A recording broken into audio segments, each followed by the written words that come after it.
Hello, I'm good afternoon. I'm Sarah Levis with the Edge Network at the United Church of Canada, and this is another Edgy conversation. And we're thrilled today to have Darrow Woods, who is an author. I don't think we've done a conversation with an author before, and he's going to tell us a little bit about the mystery novel that he's written, which is, remind me of the title, Darrow. Well, that's backwards, isn't it? No, But it's I can see it. It's great.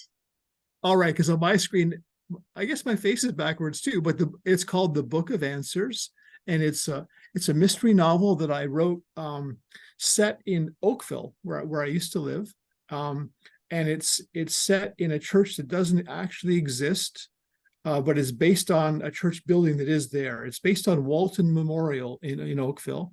And the folks there were kind enough to give me permission to borrow their building to kill people in, which is because I thought if I use the building in the church I worked at the time, because I used to work at Trinity United in Oakville, that people would wonder a lot, like why is he killing people in our building, and are we in the story, and are we the villain?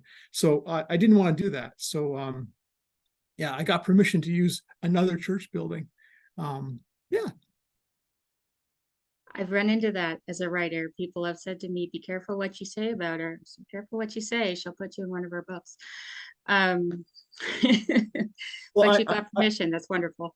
I did, and I'm now in Harrow. I work at a church in Harrow, Ontario, which is just outside of Windsor, and I autographed one of my books for this guy who's the chair of the Ministry and Personnel Committee, and his name is Eric.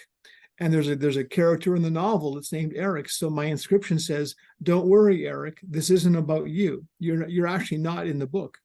And 2 days later, he came back and said, "You wrote about a short guy who tells bad jokes. I think you did write about me." Totally unintentional. But yeah, people do they want to.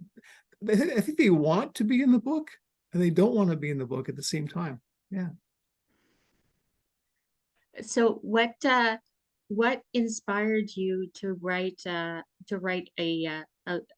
book about a united church where there's a I've I've read this, and I'm going to spoil it a bit for people, where there's a body hidden in the walls. Well, on a sort of a poetic level, I think every church has a body hidden in the walls. There are always stories, and there's always some history, and things that people don't want to talk about.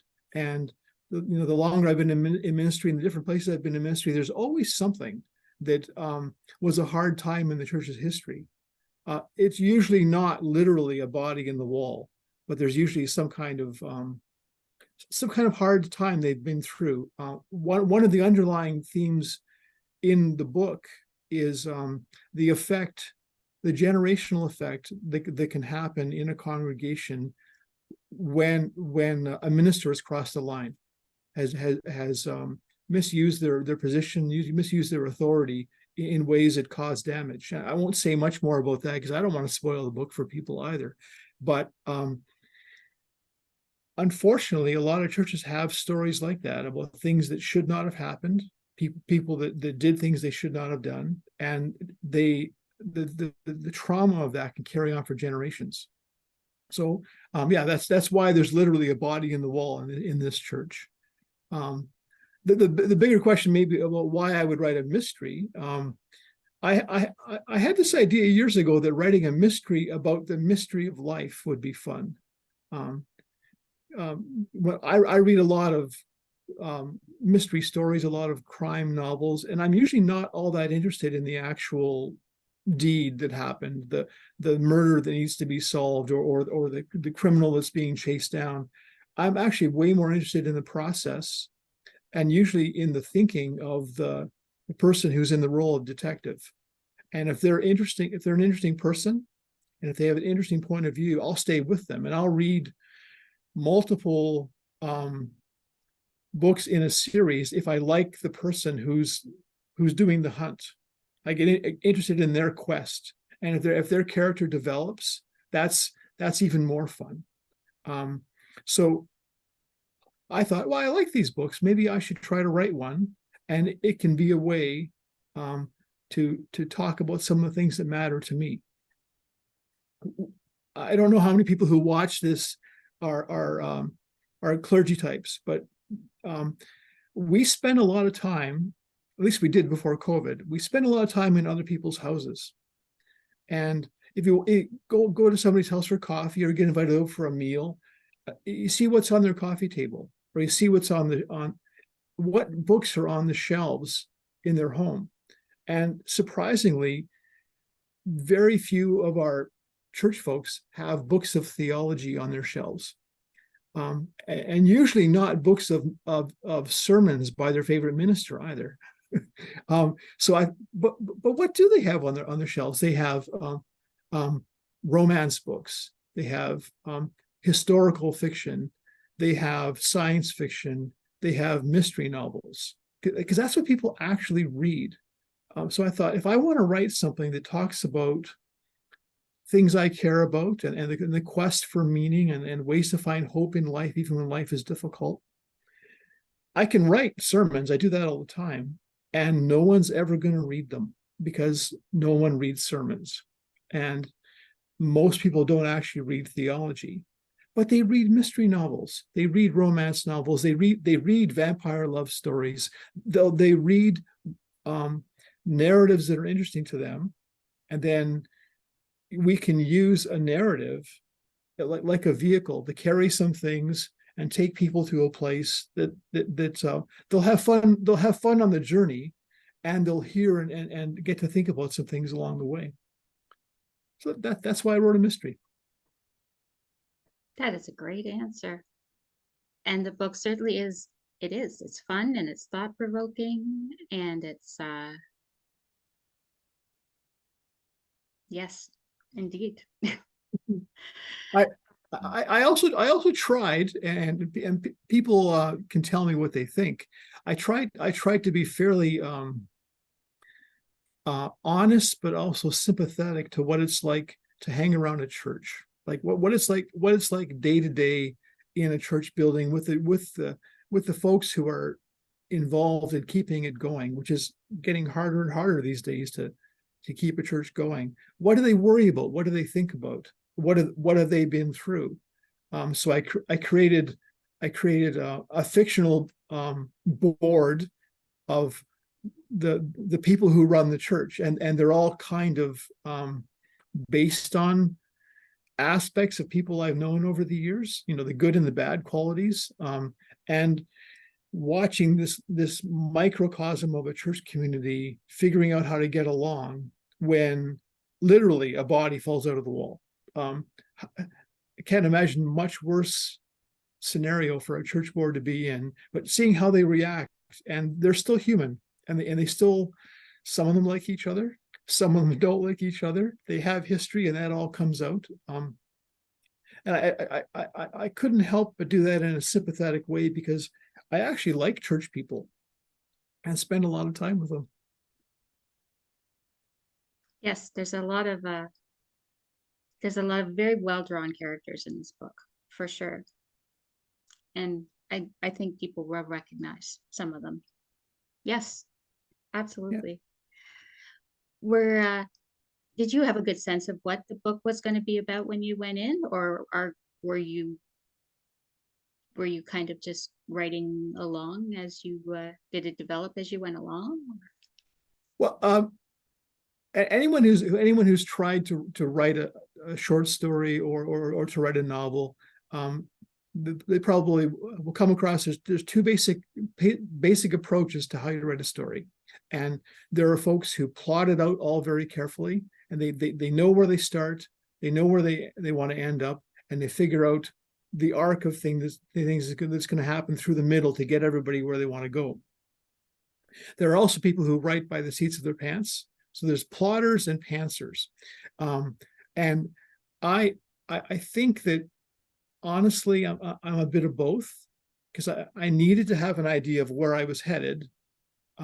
Otherwise, I would just go off on tangents all the time and have lots of fun creating a scene and forget what was supposed to happen in the scene. Like create some interesting characters and dialogue and not have a clue where it was going. So that I needed the plot to rein me back in.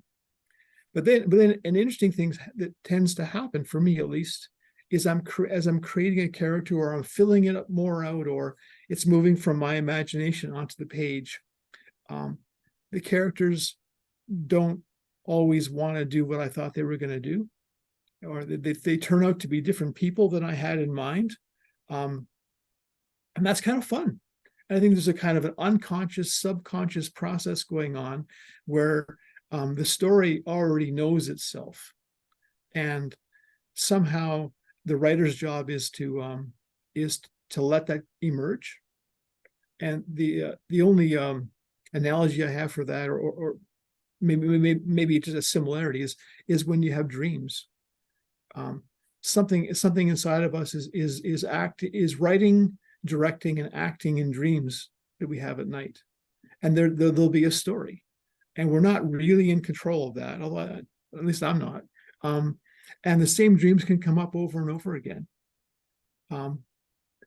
There were times when I would get so caught up in writing, and I would be writing away, and then get away from it for a while because life got busy, and then go back to my writing, and without realizing it, I would write almost exactly the same thing again.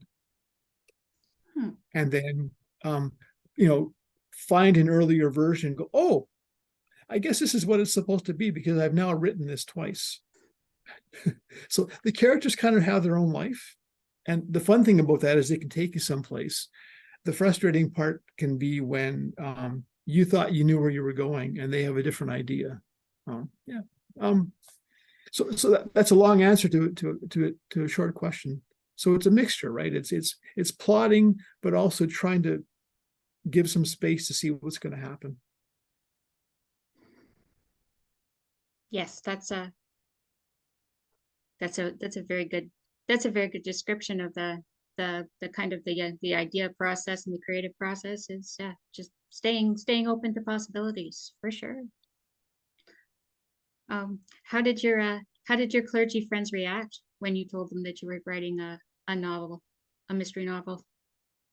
Well, I didn't say very much about it to people until I was done. And now it's out and it's available on Amazon. And I've been doing a bit of promotion, putting it on my Facebook page and posting about it on the Facebook groups that I'm part of, and a couple of them are clergy groups. And I have to say that people have been really, really encouraging, really supportive. I had a couple of people the first week the book was available were jokingly saying, "Well, Darrow, now you're gonna have to loan me a sermon because I spent so much time this week reading your novel that I ran out of time to write my sermon," which was kind of fun. And I've had folks say, yeah, they do recognize the dynamics of church life in what I've written, even though we've never served in the same areas. There's some things about church that they recognized, I'm happy to say that a number of colleagues, some of whom I know and some of whom I don't know, have messaged me to say that I'm going to be their cottage read this summer, that they've bought the book and that they're saving it for vacation so they can read it. And I said, that's lovely. That's a compliment, right? Because yes, downtime is precious. And every time someone tells me, "Hey, I bought your book," I message back right away and say, "Thank you. That's wonderful that you would do that. Thank you for telling me you bought it. And please tell me what you think. Let me know, did this work for you? Didn't this work for you?" Because I want to get better at it. I want to keep doing this, and the feedback is helpful. Yeah. And you are up for an award for this, are you not? The book is up for an award. Well, a version of this book that I first wrote way back in 2017, my writing teacher asked me to submit it to something called there's a group called Crime Writers of Canada, which has an annual award for crime novel by an unpublished author. And Melody Campbell, my teacher, who's also a mystery writer in her own right, she says you really should submit this. So I did, and it first made the cut of 10 from across Canada that would be considered by judges, and that was exciting, right? And then I got the note that I was one of 5 finalists, and that was back in I guess 2018, 2019, and yeah. So now I get to say forever that my book was nominated for this award, the Crime Writers of Canada Award of Excellence, My goodness. for a first-time author. I didn't win, but I get to keep saying, right, that I got nominated. Yes. Congratulations. Yeah, and that's lovely. And Crime Writers of Canada as an organization have been very encouraging. They have mentorship programs. An early chapter of the new novel I'm working on has been read by another crime writer, and they've sent notes about it. And they check in once in a while, and they really are encouraging of new writers. And shortly after my book became available on Amazon, the executive director of Crime Writers of Canada was in touch, and she said, "So now you're a professional author. Would you like to join on a professional level?" So that's kind of fun too. It also meant I have to pay a higher annual fee now because I'm a professional writer. Yeah. There's always something. And we don't know when people will be watching this, but for a time you've made this part of a sort of ministry for your church. You'll be giving some of the proceeds to your from the book to your church for a time. Yeah, I mean, the congregation I serve in southwestern Ontario, like a lot of churches right now, we haven't really recovered. Things are different after COVID. Making the budget is a challenge, and I see the folks in my congregation working really hard. So I offered that for June and July I would donate half the royalties from the book to my home congregation, and people around the church, they've been really they let me know they're grateful for that, but more than that, they've said they're liking the book and they've been ordering it. So I guess it is a kind of a fundraiser, but it's also kind of raising the spirits, I think. Yes. So that's for June and July, and in the month of August I'm going to do the same thing, except I'm gonna give half the royalties to Walton Memorial in Oakville, because they let me borrow their building to kill people in. And their incumbent minister, Jim Gill, has been one of my early encouragers. So he's going to promote the book in August and say, well, yeah, if you buy Darrow's book, half the royalties come back to Walton. And then in the fall, in September, I'm going to do a similar arrangement with a group that I'm involved with in New Orleans. It's called the School for Contemplative Living. And I've gone down to New Orleans several times on retreats and for conferences, met some wonderful people from all over North America, and they do really good work.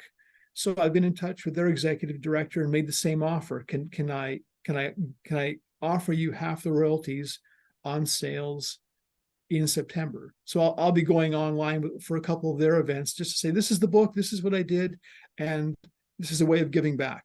And I'm thinking I'll try to keep doing more of that. I never really got into this to make money, and it doesn't make a lot of money. But it's fun to be able to have these kind of connections. Another idea that I've had, and this has also been encouraged by some of my colleagues, is I'm either going to do this myself or get some help creating a book club study guide, and then make the offer to church book clubs if they'd like to read the book We can probably arrange that they get a better price on the book for members of their group. And then also, if they want me to zoom in for one of their meetings and do a reading or talk about the book, I'd be willing to do that. My friend David Giuliano, former moderator, when he published his mystery novel, I ran a book club for folks around here, and David zoomed in for one of the meetings, and it was a lot of fun. And I think we sold some books for him too. But it's a chance to connect with people on a personal level, kind of like what we're doing here. Yeah, I love that spirit of giving back. Yes, and of using the technology that we have to connect with people that are reading your book, and to hear what they have to say about it, and that uh, that that really wasn't available to me the first with the first book that I wrote, and that was and how amazing that would have been. How generous of you. That's Thanks, Sarah. we that thank you so much for sharing your story with us today, and talking a bit about your process, and we will make sure that the links are the links to your book on Amazon are and whatever other links you'd like us to share are in the video just below. And thank you so much. And we hope maybe you'll come back, and when you publish again, are you going to publish again, do you figure? Hope so. Yeah, I actually have two works in progress. Another is a continuing story of the reluctant sleuth in this book. This guy, Reverend Thomas Book, who so this one's called The Book of Answers, and the hero's name is Thomas Book. So my idea was, if I did a series, I could do The Book of Answers, The Book of Secrets, The Book of Questions, and then they would all kind of line up on a shelf nicely. So that's the plan going forward. I've also started working on another novel. I'm collaborating with a retired journalist here in Kingsville, and so I'm creating a book about a bunch of retired journalists who still have a nose for a story, and they get caught up in solving mysteries, and that's kind of what journalists do. Yes. Yeah, and there's a cameo appearance by my friend Thomas Book. He shows up in the new one I'm working on, but he's not a prominent character. I just thought that would be fun to throw him in there. I'm not quite done with those characters. Yeah, yeah, but yeah, Sarah, absolutely. I'll let you know when I'm ready with another one. Yes, yeah, do come back and update us. And for everyone watching, do go and check out the book, and the Book of Secrets, and by Darrow Woods on Amazon. And is this what authors do? Yeah, the yes, Book of Answers, Darrow Woods. Yeah. Thank you for this opportunity, Sarah. you're very welcome. Thanks for sharing your story with us today, and everyone who's watching, do come back for another edgy conversation next week. Thanks so much.